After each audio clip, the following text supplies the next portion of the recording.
In White House, Flynn pitched nuclear plant from company he advised, report.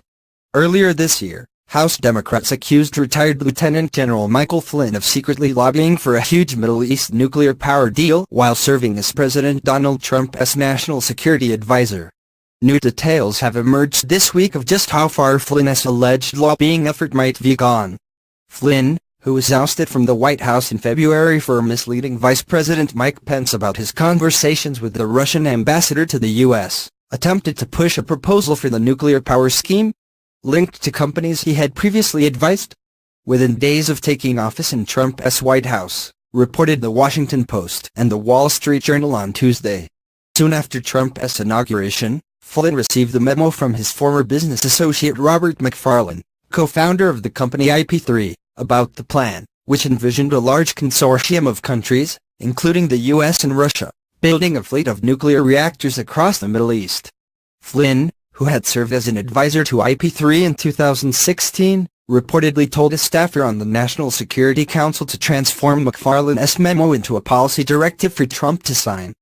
To promote such a plan in the first week of the administration without any policy process made no sense, a source familiar with the event told the Post. It was a business proposal in the form of a policy paper. According to the Journal, Flynn also talked favorably about the proposed scheme, dubbed by McFarlane as the Marshall Plan for the Middle East.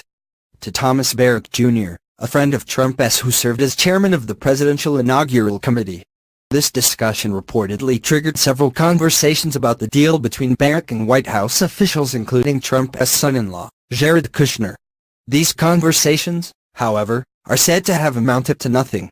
There is also no sign that the policy memo was ever reviewed by Trump.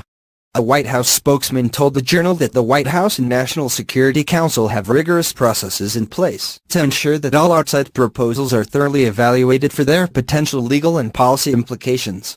HuffPost has reached out to the White House for comment. In September, Elijah Cummings, DMD, ranking member of the House Oversight and Government Reform Committee, and Eliot Engel, D-N.Y, ranking member of the House Foreign Affairs Committee, wrote a letter expressing concern about Flynn's close ties to the Middle East deal.